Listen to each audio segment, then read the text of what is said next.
Iran, Israel, America యుద్ధం మొదలైంది. Iran కష్టాలు పడుతుంది. అదేవిధంగా అమెరికా, ఇజ్రాయెల్ కూడా కష్టాలు పడుతున్నాయి. ఎందుకంటే ఇరాన్ హర్ముజ్ స్ట్రైట్లు క్లోజ్ చేయడం, ప్రపంచంలో పెట్రోలు, నేచురల్ గ్యాస్ సప్లైని ఆపేయడం. అమెరికా 200 పైగా యుద్ధ విమానాల తర్వాత ఇజ్రాయిల్ ఒక 200-300 యుద్ధ విమానాలు అటాక్ చేసిన అమెరికా, అంటే 500 యుద్ధ విమానాలు అటాక్ తర్వాత కూడా ఇరాన్ 14 దేశాల్లోనే అమెరికా ఎయిర్ బేస్ని అటాక్ చేయగలిగింది. అంటే ఏంటి, ఇజ్రాయిల్ అమెరికా యుద్ధం భయంకరమైన యుద్ధం చేస్తుంటే సుప్రీం మిలిటరీ పవర్తో ఇరాన్ తిమునుకుని తాను 14 దేశాల్లో అమెరికా ఎయిర్ బేస్ని అటాక్ చేసి 200 మంది అమెరికా సైన్యాన్ని చంపేసింది. ఈవెన్ ట్రంప్ కూడా కొంతమంది అమెరికా సైన్యం చనిపోయినట్టు ఆయన ఒప్పుకుంటున్నాడు. ఇరాన్లో కూడా ఆయతుల్లా అలీ ఖైమనీ బ్రతికున్నాడో లేదో తెలియదు. ట్రంప్ అయితే చనిపోయాడని ప్రకటించారు.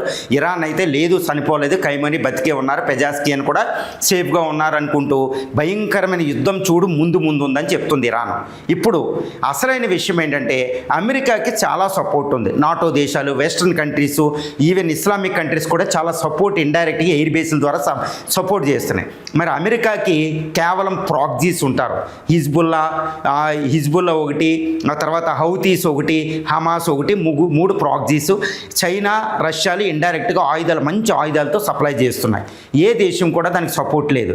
ఇప్పుడు ఇలాంటి సందర్భంలో అతిపెద్ద డేంజరస్ విషయం ఏంటంటే ఇరాన్ సపోర్ట్ ఎవరైతే లేదు అనుకుంటారో వాళ్ళు పప్పులో కాలేసినట్టే. ఈరోజు ఆయతుల్లా అలీ ఖైమనీ, ఇరాన్ నాయకత్వం, IRGCలు ఒక హీరోలు అయిపోయారు. ఎవరిలో అంటేనండి, ప్రపంచంలో 2వ అతిపెద్ద రిలీజన్ ఇస్లాం. వీళ్ళ population, entire population 2 billion population. 57 దేశాల్లో 53 దేశాల్లో ఇస్లామే అతిపెద్ద రిలీజన్. ఏది, organisation of Islamic countries, Gulf cooperation council. ఇందులో షియాలున్నా, తర్వాత సున్నీలున్నా, క్రిస్టియానిటీకి వ్యతిరేకంగా ఉంటారు.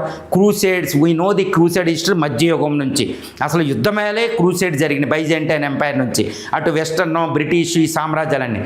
ఇప్పుడు 200 మంది, అంటే 2 బిలియన్ ఇస్లాం పాపులేషను ఏకధాటిగా ఆయతుల్లా అలీ ఖైమనీ ఇరాన్ నాయకత్వాన్ని అమెరికాని ఎదుర్కొంటుంది కాబట్టి, వెస్టర్న్ క్రిస్టియన్ కంట్రీస్ ఎదుర్కొంటున్నాయి కాబట్టి ఒక హీరోగా చూస్తున్నాయి. అంటే ఇరాన్ అనేది హీరో. ఇరాన్ ఇస్లామిక్ ప్రభుత్వాలైన సౌదీ అరేబియా, MBS నియంత, బహ్రెయిన్, ఖతారు, ఈ కువైట్, వీళ్ళంతా ఒక నియంతలు. అక్కడ ప్రజాస్వామ్య దేశాలని రాజవంశాలు ఉన్నాయండి. ఇక మలేషియా, ఇండోనేషియా ప్రజాస్వామ్య దేశాలైనా అక్కడ మొత్తం 200 కోట్ల ఇస్లాం పాపులేషన్కి ఈరోజు ఇరాన్ హీరోగా కనపడుతున్నాయి. మొత్తం ఈ పాపులేషన్ అక్రాస్ ది కంట్రీస్లో ఇరాన్కి సపోర్ట్ చేస్తున్నారు. దీనివల్ల ఏమొస్తుంది, అమెరికా ఎలా ఓడిపోతే, ఇజ్రాయెల్ ఎలా ఓడిపోతాయి అంటే ఇక్కడ ఒక్క విషయాన్ని గమనించాలి. ఇది వెస్ట్ ఏషియాలో ఇరాన్ ఉంది, వెస్ట్ ఏషియాలో అమెరికా వెళ్ళి పోరాడుతుంది, ఇజ్రాయెల్ అక్కడ super power, regional super power. కానీ ఈ Saudi Arabia, Bahrain, Qatar, Kuwait, Djibouti, ఈ ఇస్లామిక్ నేషన్స్ అన్నీ కూడా అమెరికా ఎయిర్ బేస్లకి స్థానాలు ఇస్తున్నాయి. ఆ ఎయిర్ బేస్ల ఆధారంగానే అమెరికా 50,000 ఫోర్సు, తర్వాత ఇజ్రాయెల్ 3,000 కిలోమీటర్ల యువతలో ఉన్న ఇరాన్ మీద అటాక్ చేస్తుందంటే ఆయా దేశాల ఎయిర్ స్పేస్ ద్వారానే ఇజ్రాయెల్ వస్తుంది. అంటే ఏంటి, ఇస్లామిక్ ప్రభుత్వాలు, ముఖ్యంగా సౌదీ అరేబియా, సున్నీ నేషన్స్ ఇరాన్కి వ్యతిరేకంగా పరోక్షంగా సహకరిస్తున్నాయి. ఇప్పుడు ఇస్లామిక్ పాపులేషన్ అంటే 200 కోట్ల మంది ముస్లిం పాపులేషను ఇరాన్కి సపోర్ట్ చేసి, దాది ఇంకా కొంచెం ఎక్కువ అవుతే Islamic MBS, Mohammed bin Salman లాంటి గ్రేటెస్ట్, అంటే సౌదీ అరేబియా రిచెస్ట్ కంట్రీ, ఆ రాజవంశాన్ని పదవిలోంచి దింపే అవకాశాలు ఉన్నాయి. ఈ కువైట్, బహ్రెయిన్, UAEలో ఈ సుల్తానేట్లందరినీ వాళ్ళు పడేస్తారు. ఇది 2004లో ఈ ఇస్లామిక్ ప్రభుత్వాలు ఈ రెవల్యూషన్స్ వచ్చినాయి అనమాట. అప్పుడే భయపడ్డారు పడిపోతారని. ఇప్పుడు అవి పెద్దవి అవుతే ఇస్లామిక్ ప్రభుత్వాలు అలా పేట గోడల్లాగా పడిపోయే అవకాశాలు ఉన్నాయి. ఇదే నిజమవుతే మాత్రం ఇరాన్ని హీరోగా చూసే అవకాశం ఉంది. ఇందుకే ఇప్పుడు సౌదీ అరేబియా, బహ్రెయిన్, ఖతార్లు ప్రత్యక్షంగా సపోర్ట్ చేయడంలే, వాళ్ళకు కూడా భయం ఉంది. అంటే ఏంటి, ఇరాన్ ఈరోజు హీరో. ఇరాన్ అమెరికాని వ్యతిరేకిస్తుంది కాబట్టి హీరోగా చూస్తున్నారు. ఇరాన్ చెప్పాలంటే అందరూ ఒకటి అనుకుంటారు, ఇరాన్కి ఎంత కాన్ఫిడెన్స్ ఎక్కడిది అంటే, ఇరాన్ తయారు చేస్తున్న అసిమెట్రిక్ వార్ఫేర్లో 80,000 డ్రోన్లు, 3,000 missiles, underground military missile cities, underground Zagros, Elburz mountains కింద ఉన్న డ్రోన్ ఫ్యాక్టరీలు, వాటిని అమెరికా కొల్లగొట్టలేదు.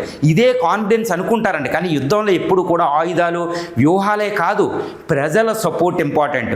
200 ఇరానియన్ పాపులేషన్లో కొంతమంది ఎవరో లక్షల మంది వీధుల్లోకి వచ్చారు, వాళ్ళు కమ్యూనిటీని ఒప్పుకోవడం లేదు అనుకుంటాం. కానీ మెజారిటీ ఆఫ్ ది ఇరానియన్స్ ఈరోజు మళ్ళీ తన ప్రొటెస్ట్లను ఆపేసి ఇరాన్కి సపోర్ట్ చేస్తున్నారు. ఎందుకంటే నేషనల్ యూనిటీ. ఎప్పుడైనా పరాయోడు వచ్చి దేశం మీద అటాక్ చేస్తుంటే మనకి ఎటువంటి ప్రాబ్లమ్స్ డిఫరెన్సెస్ ఉన్నా మనం పక్కన పెట్టి మన దేశభక్తే వస్తే ఇరాన్ అనేది ఒకటి గుర్తుపెట్టుకోవాలి. అమెరికా రష్యా చెప్తున్నారు, రష్యా మెద్వదేవ్ చెప్తున్నారు నిన్న, ఇరాన్ అనేది సుమారు 2500 నుంచి 3000 సంవత్సరాలు ఉన్న ఒక పర్షియన్ సివిలైజేషన్. వేరేజ్ అమెరికా కేవలం 250 సంవత్సరాలు ఉన్న చరిత్ర.